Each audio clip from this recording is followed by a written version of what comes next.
It's true. I got mad because I didn't like his source. Oh wait, he didn't bring a source. Yeah. Oh wow. I'm gonna leave it up to y'all. Do y'all want to bring people in, or y'all want to just take questions from the chat? I'd rather bring him in. Yeah, I like to deal with him. Yeah. Okay.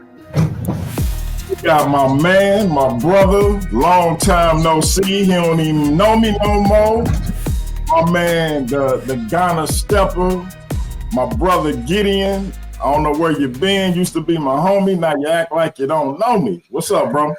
What's good, man? All praises to the Most High in the name of Yeshua HaMashiach.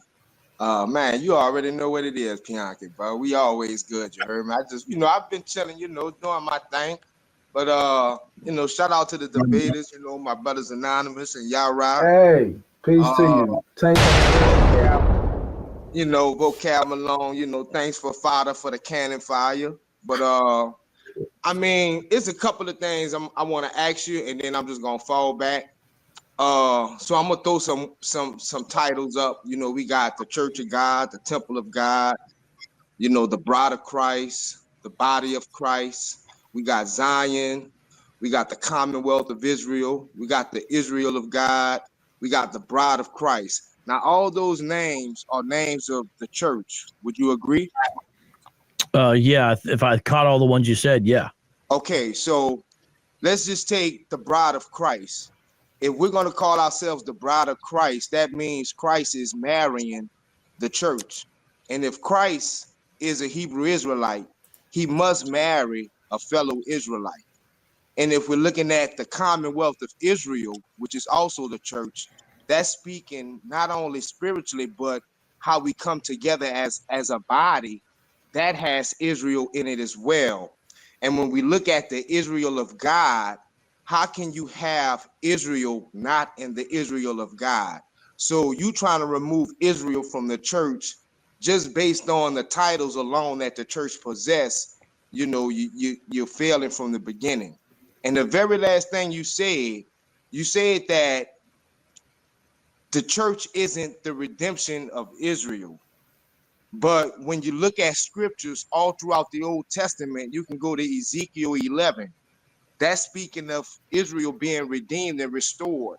So in this world, this scenario that you have of the church, where is the church when Israel is being restored? Go ahead. And that's all I want to say. Well, wait, real quick. Why did you say that Christ would have to marry an Israelite? You have examples of, even in the Bible, Israelites marrying non-Israelites, like Ruth, for example. Where that was a strange inclusion into your discussion. What makes you think the bride of Christ would have to be a Hebrew Israelite because Christ could only marry an Israelite? Well, we know those are all anomalies, but as the law is written down, and we all know that Yeshua is the lawgiver, it says that Israelites are to marry Israelites. So going by the law, if he was just doing a perfect scenario, which I'm quite sure you would agree Yeshua is the perfect scenario, he's going to marry a fellow Israelite. So just based on the structure of that title, the Bride of Christ, it has to include an Israelite. Not has to as it have to, but by perfection of it. And Yeshua is the perfection of the law. So that among the other titles, the Commonwealth of Israel, how can you remove Israel from that? Well, per Ephesians. Yeah, that's a great verse. No one's trying to remove Israelites from being in the new covenant. Obviously, it makes most sense for them to be in it, but people aren't joining Israel. They're joining the church. No, they are joining Israel. According to Ezekiel 47, you remember that? When Jesus, can I show you the new temple? Jesus says, I will build my, can you fill in the blank here? Jesus says, I will build my, and the gates of hell will not prevail against it. What's the blank there? Go ahead. I will build my church, right? Right. Why doesn't he say I will build Israel? Okay, so because he doesn't have to say it every time. What's understood? No, what's understood doesn't have to be explained. I'm gonna go to a point where he literally says it, and I want you to tell me why what does this mean? And I'm gonna be not even 30 seconds. Just give me a couple seconds. Let me pull it up. But and I'm waiting for you. But what it shows is the organism that Christ is building is not some kind of restored Israel in a physical sense, unless you understand the Israel he's building is the church, which is a spiritual Israel, and it's centered around his person. It's not centered around Moses or Mosaic law. It's centered all around him. So this is a new entity on the face of the earth, and the reason why it exists is because of his blood. So the problem I have with what you're saying is it's a total regression. It's acting almost as if Jesus didn't come or Jesus played a very minor role in the history of Israel. The opposite is true. Everything in Israel's history points to him.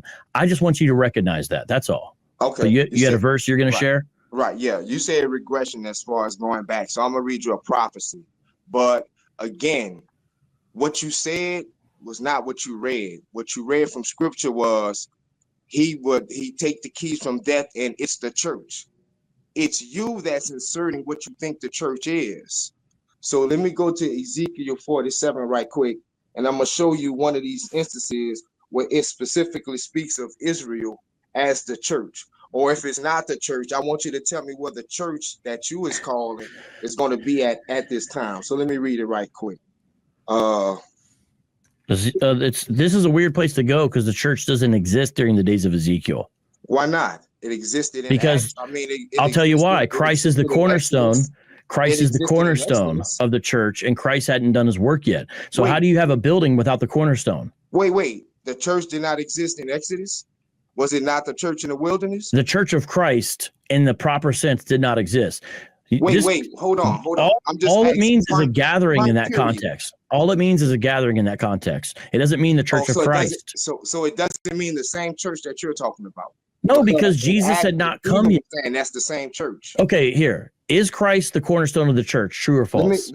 Yes, of course. Okay, so can you have a building without the cornerstone? Of course not. Okay, so when did Christ do his ministry on earth? What you mean? When he came? What around what time? Around what time in general? Hold on. First century, right? So now you're saying Christ is just a man. What? No. Okay. What? No. No. What I'm saying is that that's why I said, what time did Christ do his ministry on earth? Notice what I said there.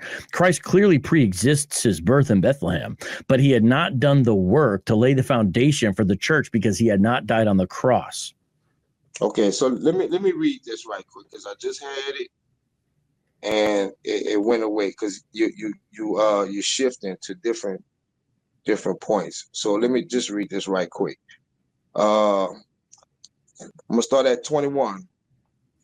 Now this is not regression. This is a future prophecy. Where are we at though, brother? We're at Ezekiel 47. Okay. Verse 21. Okay. It says, thus, now this is talking about, because you say Yeshua is the door.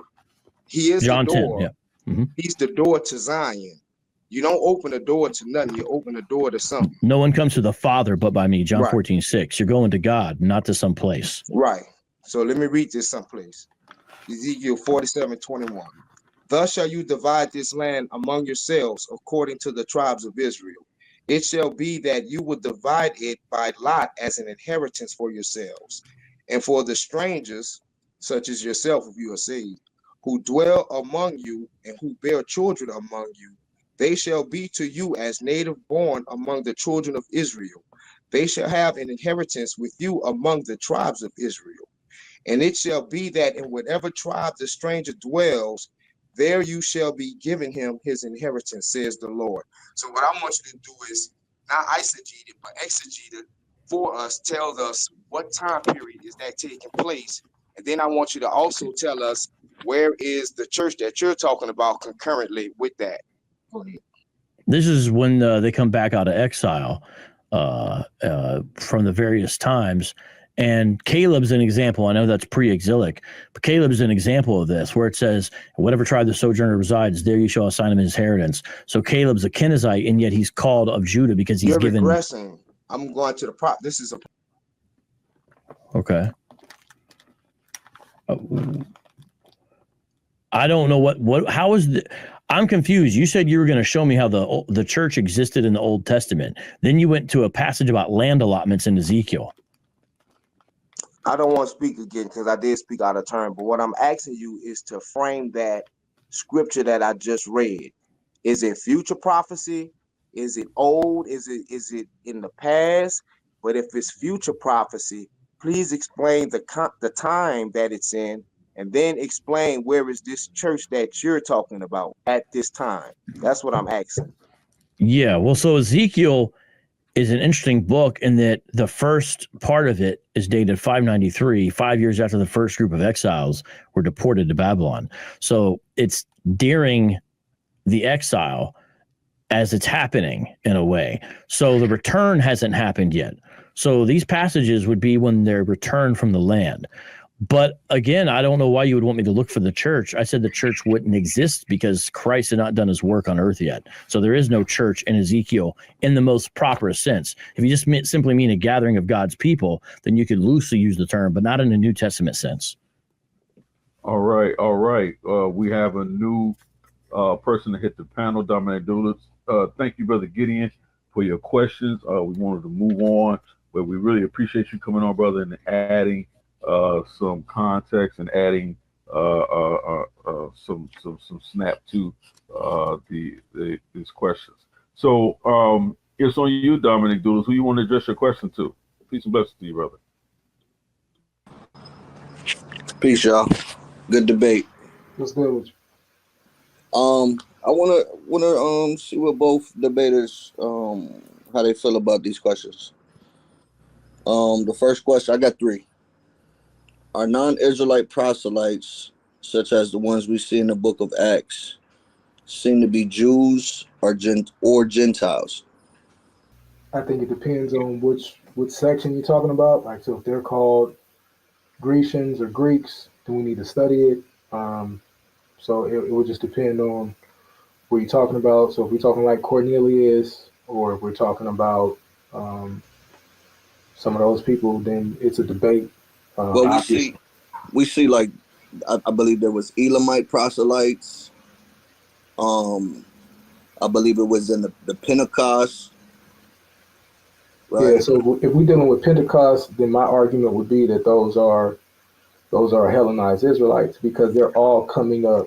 They're all coming up to worship. They're called devout men. So I would need to know when those people were proselytized in the sense of going to true ethnic Gentiles in order to get them to the point where they're now circumcised and coming up to keep the feast, because this is Pentecost.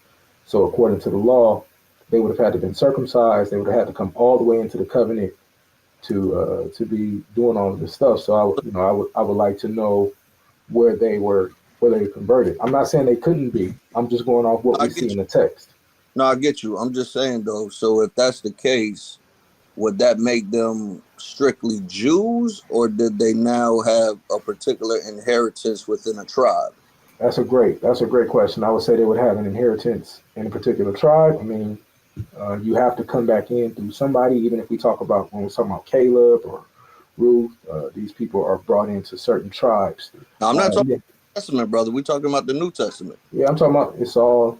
So from where I understand and what I showed in my debate, it's one continuous book, right? So you have to use the book in a continuity way. So like I said, you just have to show me where they were proselytized and converted. I don't want to read into the text. I don't want to add into the text. I have to go off the context that I see. And so if I read the book in its entire context, I would like to know where these, and I'm not saying that they can't, because we do see in Exodus 12, 48 and 49, that the stranger that circumcises themselves and chooses to sojourn with you, that they can partake of the Passover and things like this. So I would just like to know where they were converted. That's all. If I don't see that, then I can't add or infer to the text. Brother Dominic, do you have any questions? Do you have any questions direct for Vocab Malone? Yeah, Vocab could respond to that question.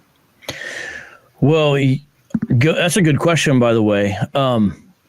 There is evidence that there was Jewish outreach to non-Jews under some rabbis. Now, this is a debate because some rabbis held that you shouldn't reach out in any way with the news of the God of Israel to Gentiles. So I'm not saying all rabbis, and when I say rabbis, by that I mean that would entail a certain section of Jewish activity during this time because there's followers under them. So I don't just mean one rabbi. I mean certain rabbis and the people who listen to their instruction.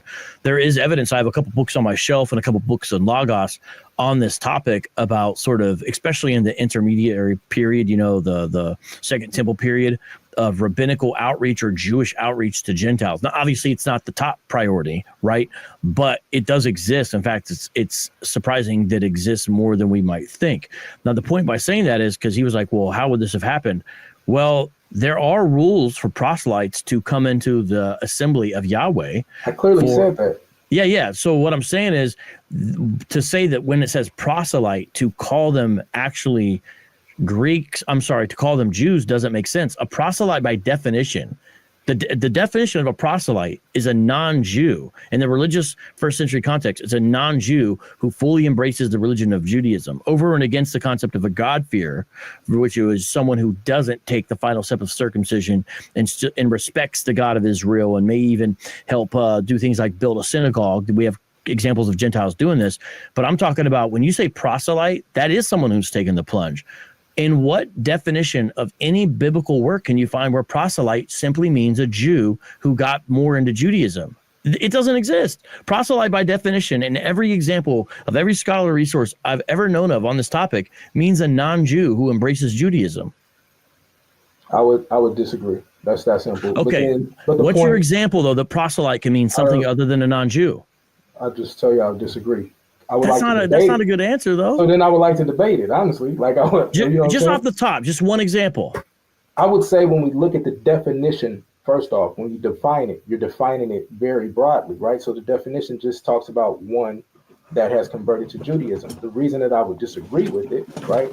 And you can go get whatever source you want, but the reason I would disagree with it is because when we look at the time of the Maccabees, like I just said, these people are completely Hellenized, right? They are completely turned into Hellenized Jews. But before you do it, I told the brother, I'm not against them being, I just said this, I'm not against them being Gentiles. I clearly said that, right? So I think it's funny that you're making an argument about it. All I did was say, show me where those specific people were converted. That's all I said. And so I said, since I didn't see that happen, I would have to say that they were Hellenized. Now, that doesn't mean, and I even told you in the law, I told you in Exodus 12, where we clearly see that you can circumcise and you can come all the way in.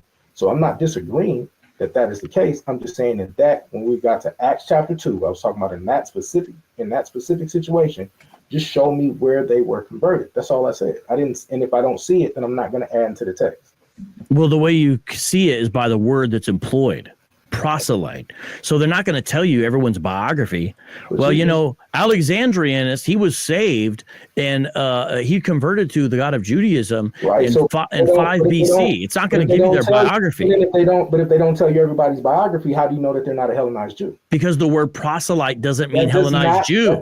That's just like saying that just because we see the word ethnos, that every time it only means someone that is not a Greek or not a Gentile. We clearly know that some of these people would have, we can show historical reference where that would have been different as well. Like we can show historical reference where the Jews who were still keeping the law and still what we consider to be the righteous remnant would view their brothers, their lost, let me finish, where they would view their lost castaway brothers as Gentiles. And that source is not going to change that. That's different than proselyte. And I'll ask you for a source. You didn't give a source. So like when I open up the Holman Bible Dictionary, this is one of amongst many. Proselyte. This is a scholarly resource. Converts to a religion, non-Jews who accepted the Jewish faith and completed the rituals to become Jews.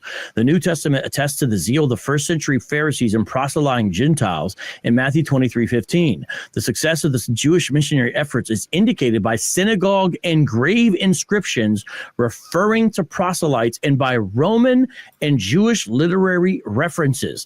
Tacitus, History, Volume 5, complains, for example, that proselytes despised the gods, disdained their kindred, and abjured their fatherland. Now, I didn't even finish reading the entry. I just read the first paragraph. Can I tell you what hold on, real quick. Can I tell you what you didn't say? Can I tell you what you didn't say? I haven't finished reading. If you want me to finish reading, give me a source, though. You did not say that the only person that considered a proselyte is a Gentile. Non-Jew. It says non-Jew who accept the Jewish faith. Yes, I did. So like I just said, are you telling me then that you're 100% certain, and be careful now, are you 100% certain that Jews that were broken off, as we call them, the broken off branches, right? Are you telling me that you're 100% certain that these castaway or these Northern Kingdom or even some of these Southern Kingdom Israelites who had become Hellenized, are you 100% certain that they're never called Gentiles? I'm 100% certain they're never called proselytes, which is the discussion. But see, you're changing the parameters of the discussion. Here's the thing. No, the reason Prince it's relevant, give me one source. I just gave you Tacitus. He literally talks about how these are Gentiles who converted, and he doesn't like it because he despises Judaism. But that's not talking about the Gentiles in Acts chapter 2. Yes, it is, because it uses the Greek word that is only used for non-Jews who convert. Wait, time out. So you're telling me what you just read was literally talking about those people that are mentioned in Acts chapter 2. Read that and show me that right now. Yeah, because it's proselyte. It's the same Greek word. Show me that it's talking about those proselytes in Acts chapter 2. That's what I asked. What do you mean? The word proselyte. You know what I mean. I asked. No, I don't. It's a dumb question. It's a real question. Because I'm telling you, what I'm telling you is that what in the world? What I'm asking you is a serious, easy question. No, it's not. Are you telling me, because you're trying to make this very simple. So I'm asking you, are you telling me that there is never a time where these Jews would have viewed their broken off brothers as Gentiles? That never exists, right? There's never here's what we need to have to do to be precise. There's never a time, and the reason why you're getting upset about this, because it's interesting, you didn't get upset the whole debate. The reason why is because you wouldn't let me talk. Right? No, I'm asking you a real question. Well, you just cut me off, so that's funny. Well, that's funny because I'm asking you a real question, and now you're reframing. You're trying to reframe and rephrase what I said. The reason is because you don't have a source. You've been embarrassed by your lack of source. I pulled out something that debunked you right away. You have no source. So, okay, let me respond to that real quick. If I was embarrassed, I would just say, "Oh, you got me, brother. Oh, you got." That's what you should have said, brother. That's what you should have said, to be honest with you. But you didn't, because you can't answer the question like you did all night. You waffled. Acts chapter 2, the Greek word there is only used for non-Jews who convert. And that's why the brother's question was a great question, and it stumped you. And your position shouldn't be, we don't know. This agnosticism shows a lack of concern for the context and what the Greek word and concept actually means. It can't mean what you're saying it means. Just because you're not certain about it doesn't mean anything. It means what it means because the Greek word has a common usage, and we know what it means. It means a non-Jew who converts. Now, when you have a Hellenized Jew who gets more into Judaism, that's not called proselytization. It never is. Even in 2024, it's never been called that. What is it called? They use different words, but for example, they use different words. They'll say something like beginning to keep the traditions of the fathers again, or embraced. So you're talking about rabbinic Judaism? No, but even prior to that, that's the way they would talk about it. But it was never Jewish people who did this, the evangelism, for lack of a better word. So that's what I'm asking, right? So, and I get it. You want a grandstand, you can do all that, but I don't like you playing fast and loose with the facts. I'm not playing fast and loose. Yes, you are. That's what I don't like. But I asked you, even in the debate, I asked you a specific question because I'm trying to get an understanding as to your knowledge of this. Is there times where these broken off Israelites or castaway Israelites were viewed as Gentiles? They're never called proselytes when they convert back. That's not what I asked you. But that's the question. Okay, but the question is okay. That's the question. I can answer that question too, though. I just want you to understand this is a complete lack of precision because the question is about proselytes. You're asking about. Please let me finish. Please let me finish. There's times where you could slur someone you knew was a Jew as a Gentile, but you weren't literally calling them a Gentile. And when the person who was a Hellenized Jew embraced more seriously the faith of their fathers, they were never called proselytes. I think we should move on, but you've totally been handled and you didn't give me one source in response. Got you. No worries. All right, brothers. We have one more. You should be worried. No, I'm definitely not, brother. You had no smoke today. Great back and forth. We have one more. We have one more brother who wants to pose a question. I believe this is going to be the last brother. This is Courtney Thompson. Welcome to the panel, man. What is your question and who you want to address your question to? Both brothers or Vocab Malone or Anonymous Hebrew. It's on you, brother. Brother Dominic Dudas, we appreciate you for your questions, brother. But that's they went expounded more on one of your questions, so that pretty much took up the time that we would have allotted to you. The other people that are trying to come on, I saw Brother Woodson Payne try to come on, but he's having some trouble connecting. But we did see you back here. Oh, he says he can't talk, but he dropped the definition in the private chat. I see what he's doing. So he dropped something from which is considered the sort of industry standard lexicon, which is Bauer, Danker, and Grinch aren't. Although I said the order of the names wrong. The lexicon entry for proselytos is a designation for a Gentile, one for the Israelite community through missionary efforts. The word is found in Apollo, and he gives examples within the Septuagint and other examples. So he dropped a definition. That's just one example. You can't find an example contrary. All I was asked a simple question was when were they proselytized to? That's all I asked, right? And as I said before, you can go to the law and see that these people could have been straight Gentiles. So I didn't deny that. But what you wanted to do was make me say what you wanted me to say, and now you're mad because I didn't. You can have your source all you want. Congratulations, brother. You brought a source, but that doesn't. Yes, yeah. Right. And I'm not saying you shouldn't. I'm not saying that's a bad thing, bro. We both brought sources. Great, cool. Where's your source though? Your source is they didn't give me a biography about them, so therefore I doubt it. What? First off, I said they didn't give me a biography because that's what we were talking about. As always, you keep trying to reframe it because you have no way of really answering what I'm asking. All I did was say, where were they converted? And so that's why I was making the assessment. I didn't say that they could not have been proselytes. That's not, did I say that at all? So unless we know where they were converted, they couldn't have been converted. That's not what I said at all. Super silly, bro. That's not what I said at all. Super, also, you just did. No, that's not what I said at all. All I did was say, I'm going off the assessment. And so based on the assessment, that's how I came to the answer. And then also to say that because I didn't show a source about them being, we all know the source says that proselytes are non-Jews. Amen. But that's why I asked, are broken off Israelites ever called non-Jews in the Bible? No, the question is, are broken off Israelites ever called proselytes when they embrace Judaism? You're asking the wrong question. Well, it's sort of a cheat. It's the first part of the question. No, it's sort of a cheat. You're asking a different question and acting like it's relevant to the discussion. I would call it a cheat too if you didn't have an answer.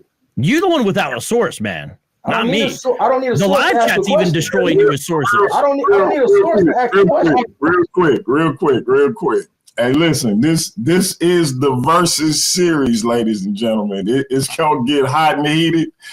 Brothers are gonna be passionate, and he's mad because I didn't agree with his source. That's all. No, I just gotta ask. Do we have any more questions coming from the chat? Is it? I see a brother down there. Did he already get his question asked? Dominic, have he already been on? Yes, he has. In depth. Yes, he has. Okay.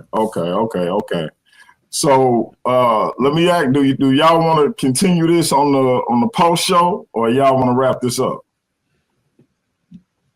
Because I mean, I would take another question, but I don't know if it's profitable right now to go over what we've already went over. Okay. That's I don't know. I mean, what does he say? What do you say? I mean, I'm good. Whatever. I'm here. I'm locked in. Because if there's new questions, I'd be down to take them, but I don't know if we want to retread. You know what I mean? Unless I don't know. Yeah. I mean, so that's what I got. You're trying to bring people in? Yeah, I just put the link back out again, so if somebody want to come up, because I had a post show scheduled, but I'm gonna go ahead and cancel that, and we could just let people come in and hash it out right here. So, man, this was a powerful debate. I got a little under the weather, had some technical difficulties. Shout out to Elder Yara, he held it down. And this thing went off without a hitch, basically. These brothers came with the smoke, came with the fire. I step away, I come back down, and it's breathing dragons down here, man. Like, I don't know what happened. It was super nice. It was Revelation 12. brothers was super nice and cordial, and then I come back down here, man. It's the Wolfman versus Dracula. What's going on? He saw the one thing that he could jump on because he couldn't jump on nothing else all debate. That's all. Well, the thing is that he got. It's true. I got mad because I didn't like his source. Oh wait, he didn't bring a source. Yeah. Oh wow. Okay, so now we're gonna get chippy. So it's a common source, but you know what you didn't have a source for? Those Gentiles were placed in the church. Good job, you lost the debate, brother. You're the dragon of Revelation 12 who wants to tell us not to keep the commandments of God and have the testimonies of Scripture. Congratulations. Congratulations. I'm the dragon.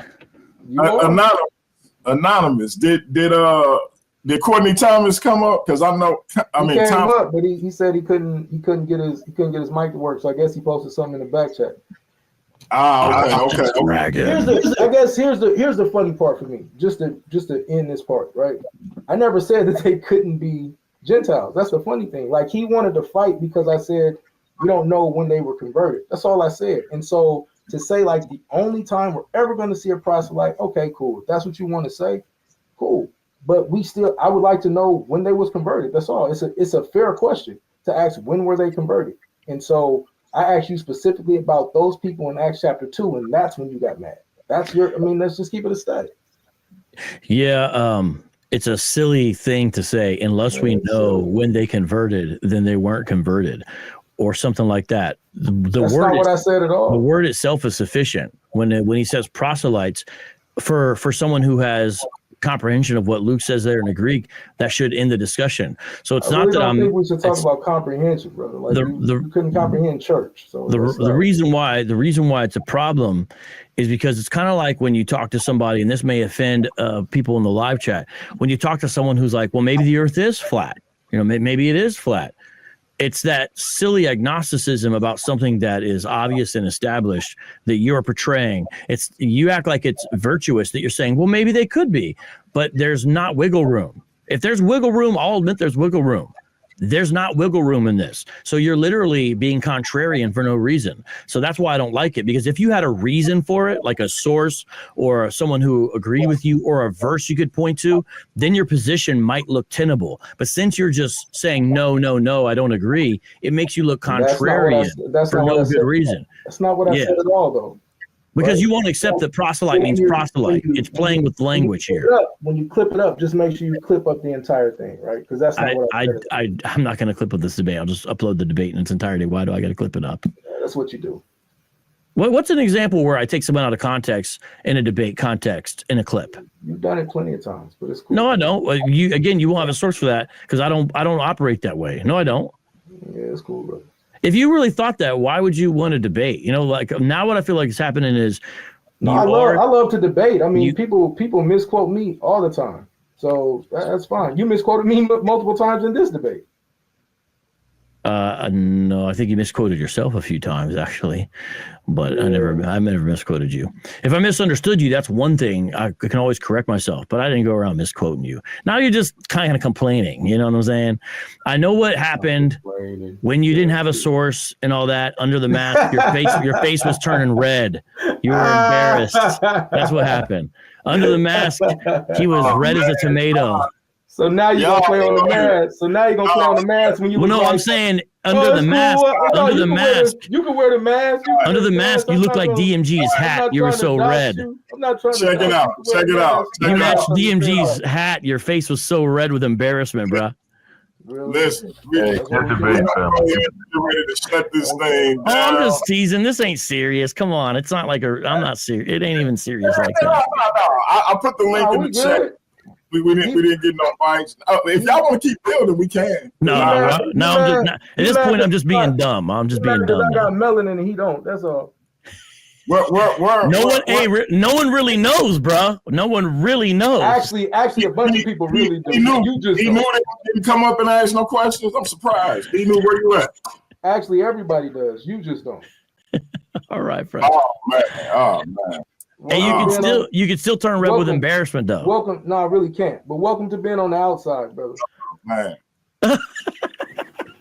Just like you're gonna stay on the outside of them outer courts, brother. Don't you know what I'm saying? It's cool. Stay on the outside of them outer courts. You know what I'm saying?